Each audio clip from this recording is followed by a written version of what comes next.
The South Today Bulletin, proudly brought to you in association with MoleMap, the skin cancer detection specialists.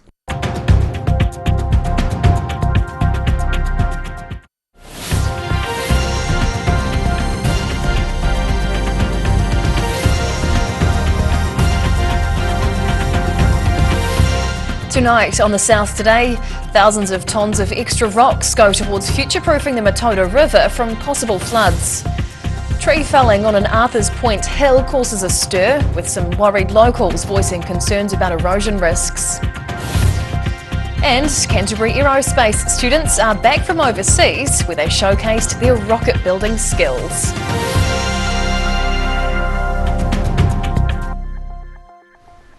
Kia ora, good evening, I'm Hannah Wilkins. Southland's Matoto River is getting the support it needs as work on the river's true right stop bank gets underway. Thousands of tonnes of rocks are being placed along the riverbanks, creating a barrier to help protect against erosion. Heavy machinery carrying heavy material, getting into position to drop thousands of tonnes of rocks. These trucks are becoming a regular sight along Southland's Matoto River as work gets underway to reinforce the river's true right bank. More than 30,000 tonnes of rocks are being placed along a 710-metre section in the Matoto waterway, following concerns from Environment Southland engineers after the 2020 flood. In the event of a flood, the water can reach the toe of the stop bank and have the potential to affect the integrity. The rock that we're placing, which is approximately 32,600 tonnes of rock and combined rubble, will prevent erosion and potential damage to the stop bank. Both sides of the riverbank walls are being raised to the same height to avoid additional pressure being placed on either bank. The true left bank was completed earlier in the year, only taking around 3 months, but engineers expect the true right side to take a little longer. So weather permitting, we're anticipating this project will take approximately 4 months, but of course this is dependent on river flows and rainfall, etc., which is obviously a bit more of a contributing or an influencing factor at this time of year. The thousands of tonnes of rock and rubble will also be used to fill a 500-metre trench in an effort to create additional protection to the riverbank. In Matoto, the South Today. One person died in Christchurch this morning following a crash between a vehicle and an e-scooter. Emergency services attended the scene near the intersection of Avonside Drive and Linwood Avenue at around 6:45 a.m. The crash between the car and electric scooter left one person in a critical condition. They were given CPR, but despite efforts, the person died a short time later. Roads were blocked off to the public after the accident and were reopened later in the day. Some angry Arthur's Point residents say they've been left in the dark as they question a massive tree felling operation taking place on protected land. This Arthur's Point hill above the Shotover River has been stripped bald after months of tree felling, leaving frustrated residents questioning the legality of the operation. The hillside site has both Department of Conservation and privately owned land, which has been undergoing a large removal of wilding pine from dock since last November. Dock Wakatipu Operation Manager David Butt says the work will help stop the spread of the pest tree, with the area being a significant seed spreader across the Wakatipu Basin.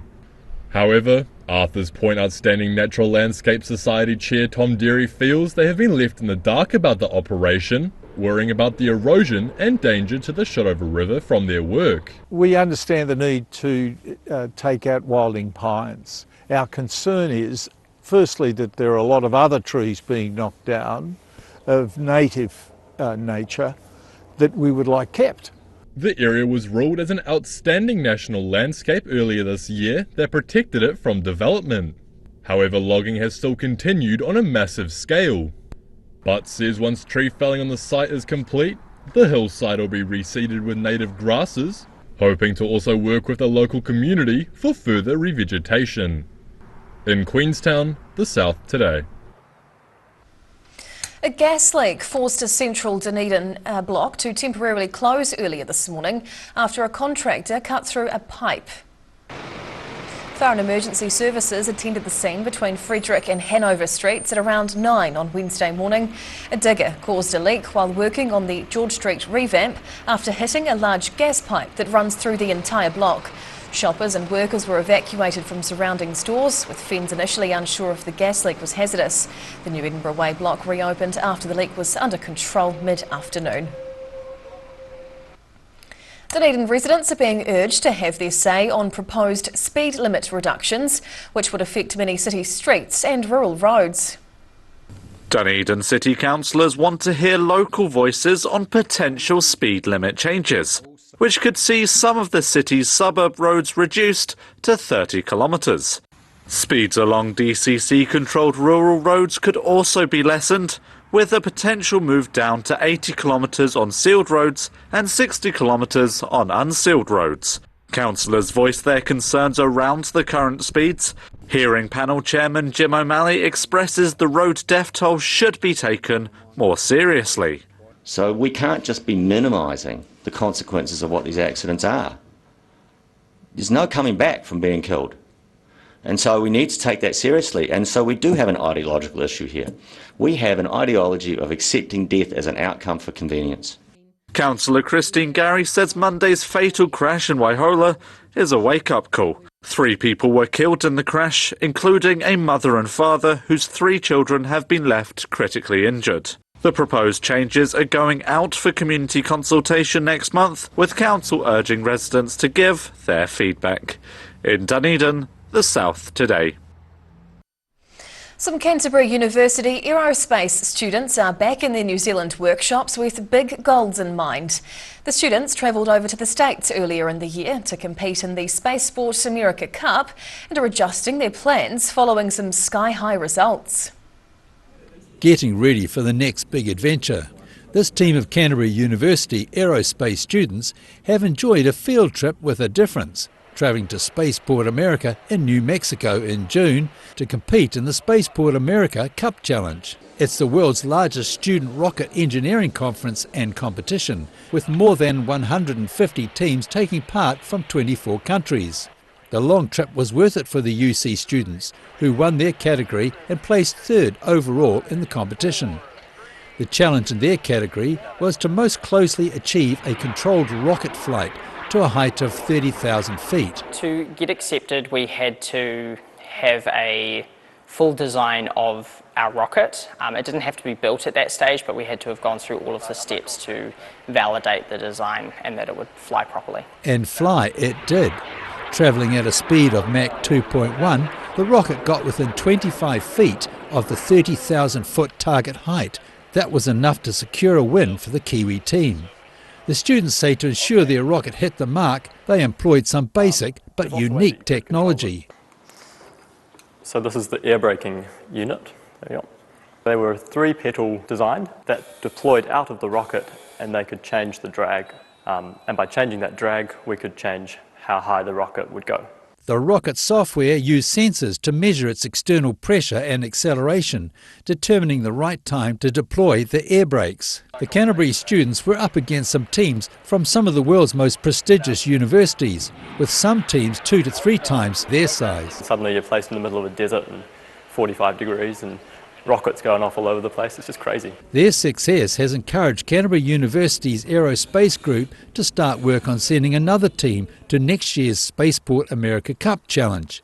In Christchurch, the South Today. FA Yakane still to come on the South Today. Netballers flocked to Invercargill for a tournament which could provide the invite to nationals, and the countdown to Queenstown's WrestleFest is on now.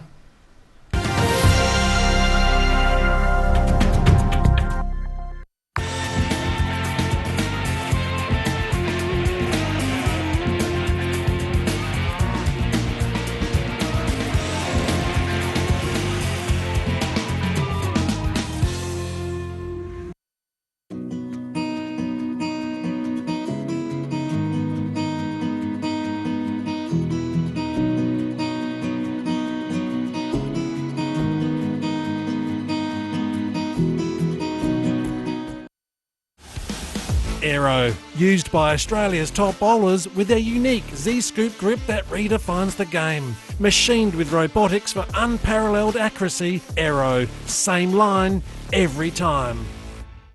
Here at Age Concern Otago, we offer a range of services to support Otago seniors to age well with dignity and independence. We provide social work support, visiting service, health promotion and social activities. Check out what we have on offer at ageconcernotago.com. Hey, it's Father's Day! And my mate John's taken 20 to 50% off everything, plus 24 months interest-free. Give Dad a gift he really wants. Hey, it's Father's Day! 20 to 50% off, only at John's Furniture Warehouse, Stafford Street, and online at mymatejohn.co.nz. Where did you get that furniture from?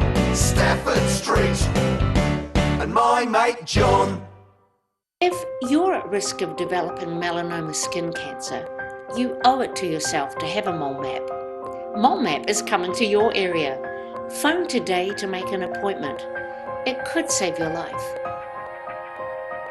A poorly maintained heat pump can lose up to 35% of its output. The Mr. Heat Pump Cleaner team are experts. Their specially developed chemical wash is totally biodegradable. Call Mr. Heat Pump Cleaner and get the job done by the professionals.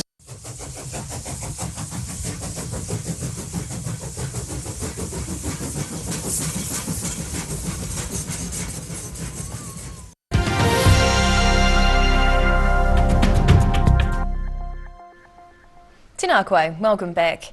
A competition with a rich history spanning decades is taking over in Invercargill as part of a nationwide tournament week.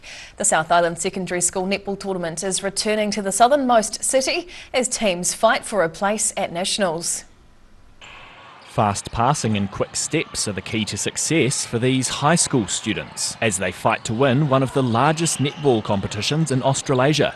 Hundreds of students travelled to Invercargill this week to take part in the South Island Secondary School Netball competition, which kicked off on Monday. The event's been running for more than 60 years, with almost a decade since it was last hosted in the southernmost city. Well, I think it's wonderful for Invercargill having all these schools here, so obviously economically really good. And the other thing is just seeing I just think the vibe. It's like the competition's awesome. It's the first time many of the teams have played at ILT Stadium Southland, with Ward saying it's left many of the players very impressed by the venue. There's 74 schools taking part in the event this year, coming from right across the South Island. The competition is just one part of the annual nationwide winter tournament week that sees students gaining experience on and off the court. I think the fun aspect is going away with your team and staying away. Even the local teams virtually stay together. So it's all that team bonding, that fun side, but they're definitely here to be competitive. The winners of the 4-day competition will be decided in a grand final on Thursday, with the top 5 teams making their way to the New Zealand Secondary School Championships in October. In Invercargill, the South Today. Pile drivers and high-flying manoeuvres are making their way to Queenstown for a night of high-paced action. WrestleFest returns to the resort town next month, featuring the long-awaited comeback match for a hometown hero. Fists and bodies were flying inside Queenstown's Memorial Centre as the annual WrestleFest tournament prepares to return to the resort town next month. The Southern Pro Wrestling event will feature 10 pro wrestlers from across the country going head-to-head in audience-pleasing wrestling matches. September's tournament will feature Wakatipu's first women's bout. The fast-paced night will also highlight Mark Perry, better known by his wrestling name hooligan Marcus Cool. He'll be returning to the hometown ring after a career-threatening neck injury he suffered over a year ago. Injured for about a year now. I've been back wrestling for about 3 to 4 months. I've been wrestling in Melbourne, Sydney, Christchurch, Auckland, but it's not the same as wrestling in front of your hometown crowd in Queenstown. Hooligans return to the ring will see him take on long-time rival Jackson Cross from Brisbane. So in Queenstown we're going to settle the score. I'm going to prove once and for all that Jackson Cross is a dickhead, and I've got his number. Perry admits in pro wrestling the results are somewhat predetermined, but insists that it doesn't take away from the in-your-face action where there's no second take. Coming to watch live wrestling is very similar to going to the movies and watching something like Spider-Man. You know that it's, set up, that Spider-Man's a character and a superhero, but you want to suspend your disbelief for those hour and a half or 2 hours or whatever it is. Tickets are on sale for the action event, with caution that it's suitable for audiences 16 years and above. In Queenstown, the South Today. And now recapping tonight's top stories on the South Today. A 700-metre stretch of the Mataura River is being rock strengthened to help protect against future floods. An Arthur's Point tree felling operation has some locals frustrated as DOC continue work on protected land. And Christchurch Aerospace students are revelling in their success after showcasing their rocket building skills. And now a look at what's happening in tomorrow's ODT, and we welcome Associate Editor Mike Houlihan. Hello Mike. Evening, Hannah. What can we expect in tomorrow's paper? Well, we've got the latest in an ongoing series of stories about climate change mitigation in South Dunedin, including the novel proposal that they should put some of the houses there on stilts to try and get the way clear of the rising water table. Okay. We've got a follow-up to yesterday's story about Terrace Airport proposal, some of the opposition which is gathering for forces to try and prevent that development from going ahead. There was a gas leak in central Dunedin today. We've got the afterflow from that and how long it might take some businesses to get back to work. Okay. We've got a series of pretty spectacular photographs of creations from Otago Polytechnic students at the New Zealand Fashion Week up Bulletin. Oh, lovely. And our arts section in the paper tomorrow, and that includes a preview of a new ceramics exhibition. Oh, stunning. Well, we look forward to reading. Thank you, Mike. Thank you. Time now for a look at the weather. The South Today weather, proudly brought to you by MoleMap, the skin cancer detection specialists. Looking at the situation, expect mild north to northwesterly airflow to remain over southern districts for the next few days, bringing mostly fine weather. Heading to the top of the South Island, it'll be fine with light northerlies and a warm 18 degrees in Nelson, with Greymouth and Christchurch looking pretty good too, getting northeasterlies and 15-degree highs tomorrow. Travelling to South Canterbury and North Otago. Light nor'east winds with 16 make for a lovely day in Ashburton tomorrow. Timaru, easterlies also getting 16, with Oamaru expecting northerlies and 17 degrees with high cloud. Heading westwards to the Central Lakes, high cloud and nor'westerlies through here and warm highs for the last day of winter. Queenstown up to 16, with both Wanaka and Alexandra expecting a gorgeous 18-degree day. Heading further south, nor'westerlies and cloudy skies as we come over here with 15-degree highs for Gore, Balclutha and the Catlins tomorrow. Across to Invercargill, fine with nor'westerlies and down to 9 tonight. And then the next 2 days they look lovely with lots of sunshine, bit of patchy high clouds, breezy nor'westerlies and 15-degree highs. And finally heading to Dunedin, fine and down to 5 with northerlies tonight. Then it's 2 days of sunshine and high cloud as we transition from winter to spring, with 16 as Thursday's high, then 17 on Friday. And that's the news this Wednesday. For the latest news and videos from the southern region, head online to odt.co.nz.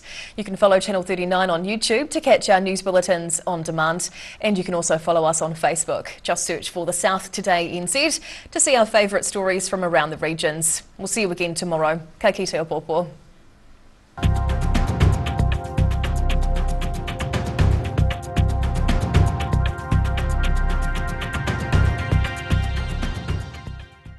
Public interest journalism funded through New Zealand On Air. The South Today Bulletin proudly brought to you in association with MoleMap, the skin cancer detection specialists.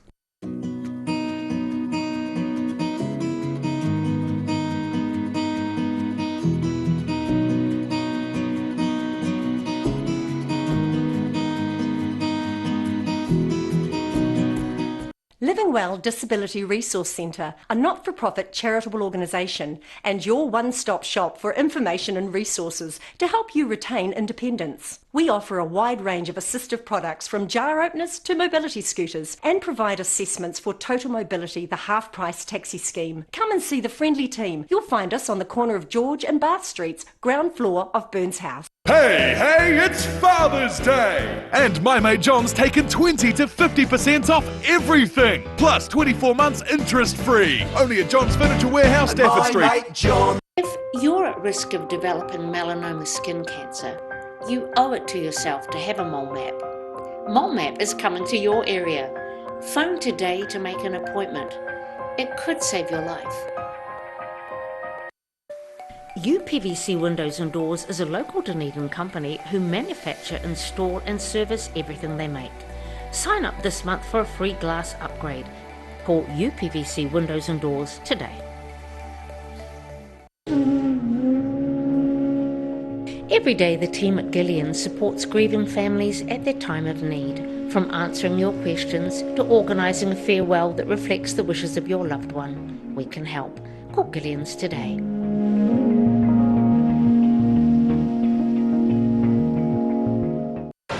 Welcome everyone to the 30th Special Rigs for Special Kids. This is a day for a child to get to know the driver, to experience what we experience every day. Go for a ride in the truck. Once again, it's a real big event on Dunedin's calendar, and thank you for your support. See you on the road. Thank you, Greg.